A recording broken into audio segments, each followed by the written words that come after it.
এবং হাদিসের দৃষ্টিতে, আর আখেরাতে তার কি অবস্থা হবে। তার আগে আজকে নামাজের তরিকাটা শুদ্ধ করে নেন, কারণ অনেকের নামাজে হয়তো ভাবছেন যে আমার নামাজ ঠিক আছে, কিন্তু অনেক ভুল আছে। নবী সাল্লাল্লাহু আলাইহি ওয়াসাল্লাম কি বলছেন, মান আমেলা আমালান, যে ব্যক্তি কোন আমল করলো লাইসা আলাইহি আমরুনা, কিন্তু আমার আদেশ মোতাবেক নাই, আমার তরিকা মোতাবেক নাই, ফাহুয়া রাদ্দুন, তাহলে সেই নামাজ, সেই ইবাদত বন্দেগী, সেই আমল রাদ্দুন, প্রত্যাখ্যাত হবে, মরদুদ হয়ে যাবে, আল্লাহ পাক কবুল করবেন না। তাহলে এই হাদিস দ্বারা বোঝা যায় যে নামাজ পড়ার জন্য প্রথম শর্ত কি, যে নামাজ নবী করিম সাল্লাল্লাহু আলাইহি সাল্লামের তরিকা মোতাবেক হইতে হবে। তারপরে নামাজ পড়েন আপনি, নবী সাল্লাল্লাহু আলাইহি সাল্লামের তরিকা মোতাবেক নামাজ হইতে হবে। তাহলে নামাজ কেমন ছিল রাসূলুল্লাহ সাল্লাল্লাহু আলাইহি সাল্লামের জানতে হবে। দেখা দেখে নামাজ পড়লে হবে না, শুনে শুনে নামাজ পড়লে হবে না।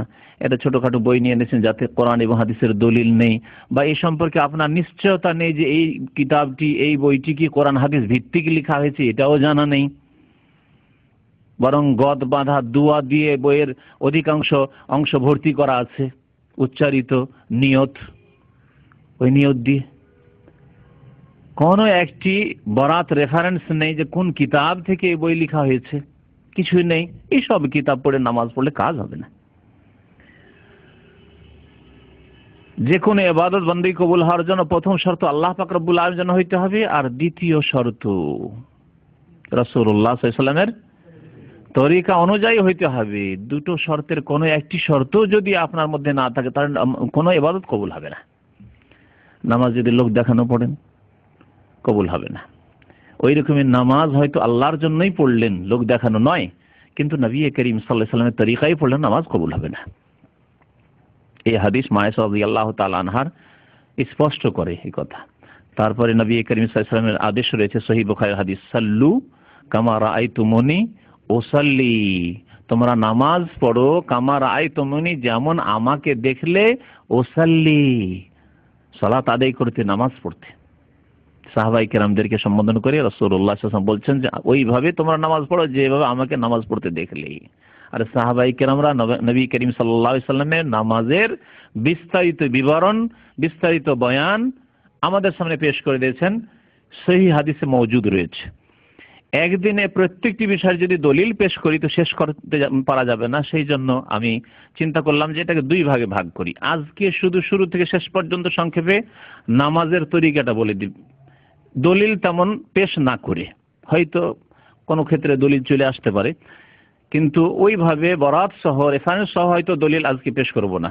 আগামী সপ্তাহগুলিতে ইনশাআল্লাহ তাআলা প্রত্যেকটি বিষয়ের, যেই বিষয়গুলিতে মতানৈক্য রয়েছে, একরকম পড়তেন আর একরকম বলা হচ্ছে, তাহলে কেন, এর দলিল ইনশাআল্লাহ তাআলা প্রত্যেকটি ক্ষেত্রে দলিল নিয়ে আসব।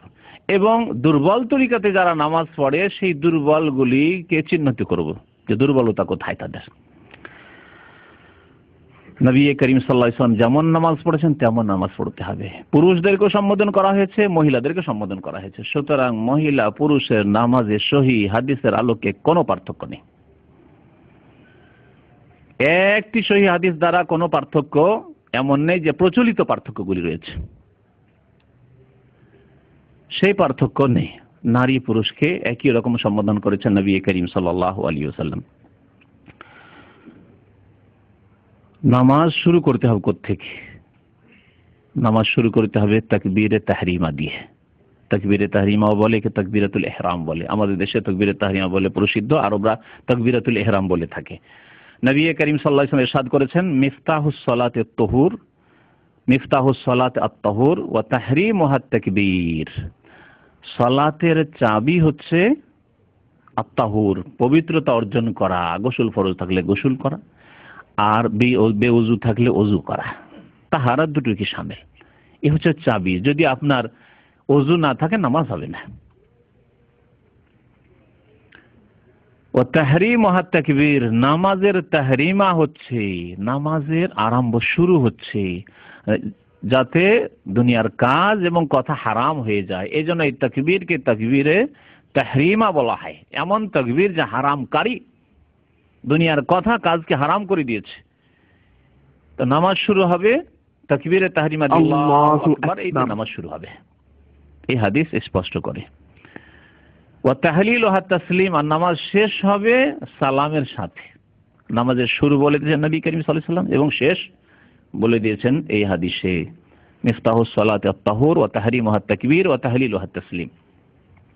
তাহলে তাকবীরে তাহরিমা দিয়ে নামাজ শুরু করে তার আগে কোনো কাজ নেই। কিন্তু যেই ভুল ঢুকে আছে এক শ্রেণীর মাযহাবধারী ভাইদের নামাজে, তা হচ্ছে তাকবীরের আগে কয়েকটি কাজ। একটি কাজ হচ্ছে উচ্চারণ করে নিয়ত পড়া, নিয়ত করা নয়। নিয়ত প্রত্যেক আমলের করতে হবে, কিন্তু নিয়তের স্থান হচ্ছে অন্তর্হৃদয়।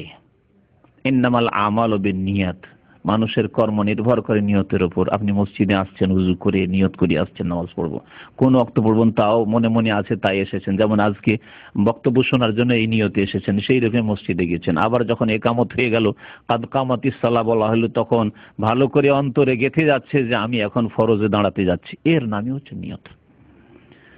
নিয়ত করা শরীয়তে রয়েছে, এবং নিয়ত প্রত্যেক আমলের করা আবশ্যক ফরজ, আর নিয়ত পড়া শরীয়তের বাইরের কাজ, বিদআত, অতিরিক্ত কাজ। নিয়ত পড়া যে কোনো ইবাদত বন্দেগীর জন্য হচ্ছে একটি বিদআত কাজ, যা নবী করিম সাল্লাল্লাহু আলাইহি ওয়াসাল্লামের জামানায় ছিল না, সাহাবায়ে কেরামের জামানায় ছিল না, তাবেঈন ইমামদের জামানায় ছিল না, তাবেঈনের জামানায় ছিল না। এমনকি আরো বলছি, কেউ ইমাম আবু হানিফা, শাফেঈ, মালিক, আহমদ, চার ইমামের কোন ইমাম রাহমাতুল্লাহ আলাইহিম আজমাইন কারো তরফ থেকে প্রমাণ করতে পারবে না, কোন মাযহাবের কিতাবে প্রমাণ করতে পারবে না যে আবু হানিফার মাযহাবে ছিল, শাফির মাযহাবে ছিল, হাম্বলি, মালিকি মাযহাবে ছিল, কোন মাযহাবে ছিল না। তাহলে পরবর্তীকালে মাযহাবের দোহাই পেড়ে যারা বিদআত করে তাদের কিতাবে আছে। আবু হানিফা রাহমাতুল্লাহ আলাইহির কিতাবে তার মতে নেই, তার নামে দোহাই পেড়ে যারা হানাফির নাম কিন্তু কাজে হানাফি নয়, তাদের কিতাবে আছে। নিয়ত পড়া শরীয়তে নেই, কোরআনে তো নেই, হাদিসেও নেই, ফিকহের কিতাব, বিশুদ্ধ কিতাবেও নেই। একটি ভুল। দুই নম্বর ভুল হচ্ছে মুক্তাদিরা বলে ইক্তাদাইতু বিহাযাল ইমাম, বলে না? বাঙালিরা আবার বেশি পটু, এরা আরবিতে বলে। পাকিস্তানি, উর্দু ভাষী অন্যরা ও তো আরবি মুখস্থ করে না, শুরু করতা হুঁ মে, কি বলে ওরা,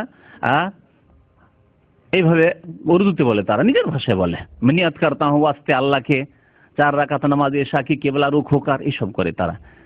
ওদের বিদাতিরা উর্দু ভাষায় বিদাত করে, আর আমাদের বিদাতিরা আরবি ভাষায় বিদাত করে। এই ক্ষেত্রে মুক্তাদি হলো সেজন্য বলবে ইক্তাদাইতু বিহাযাল ইমাম, ভুল। আমি এই ইমামের অনুসরণ করছি। আপনি দাঁড়াচ্ছেন পিছনে, ওই যে অন্তরে ওইটি হচ্ছে আপনার ইক্তেদার, মুখে বলা বিদাত। এইরকমই ইমামদের জন্য গদ বাধা তৈরি করা আছে কিতাবগুলিতে, ওই নুরানি নামাজ শিক্ষার বিদাতি কিতাবগুলিতে। আনা ইমামুন, আমি ইমাম, লিমান হাজারা, যারা এসে গেছে, ওয়ামান লাম ইয়াহজুর, যারা এখন আসেনি পরে আসবে, তাদের সবার ইমাম হয়ে গেলাম, বলতে হবে নাকি? দুই বিদাত হইল, ট্রিপল বিদাত দিয়ে নামাজ শুরু হয়। তাহলে এক বিদাতই তো নামাজ হবে না, আর 3 বিদাত দিয়ে যদি নামাজ শুরু করে কেমন করে নামাজ হবে? তৃতীয় বিদাত করে জায় নামাজের দোয়া পড়া, মুসাল্লার দোয়া, ইন্নী ওয়াজহাতু ওয়াজহিয়া লিল্লাযী ফাতারাস সামাওয়াতি পড়ে।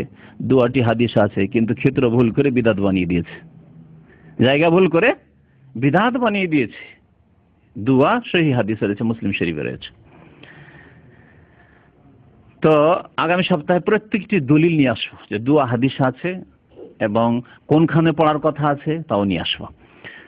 তারপরে তাকবীরে তাহরিমা দিলেন, তার সাথে রফুল ইয়াদাইন করবেন। রফুল ইয়াদাইন মানে 2 হাত উঠানো, 2 হাত উঠাবেন কানের লতি পর্যন্ত বা কাঁধ পর্যন্ত। কাঁধ পর্যন্ত ইবনে ওমর রাদিয়াল্লাহু তাআলা আনহু হাদিস রয়েছে, হাযওয়া মানকাবাইহি, কাঁধ পর্যন্ত যথেষ্ট। আর কেউ যদি কানের লতি আর একটু বেশি উঠায়, কিন্তু কাঁধ ধরা নয়, এভাবে নয়, এইভাবে নামাজ শুরু করবে। তারপরে পড়বে নামাজ শুরু করার দোয়া, যাকে হাদিসের ভাষায় বলা হয়েছে দুআউল ইস্তিফতাহ, আরম্ভ করার দোয়া, সালাত আরম্ভ করার দোয়া, যা আমাদের দেশের ভাষায় সানা নামে প্রসিদ্ধ। সানা নাম পড়ে গেছে, কারণ আমাদের দেশে যে এই দোয়াটি পড়ে সেখানে তাতে আল্লাহ পাকের সানা গুণগান রয়েছে বলে শুধু তারা ওই একটি দোয়া পড়ে ওর নামে সানা দিয়েছে। তা হচ্ছে আবু দাউদের হাদিস, বুখারী মুসলিমে নেই, অন্য হাদিসগুলিতে রয়েছে সুবহানাকা আল্লাহুম্মা রাব্বানা ওয়া বিহামদিকা আল্লাহুম্মা গফিরলি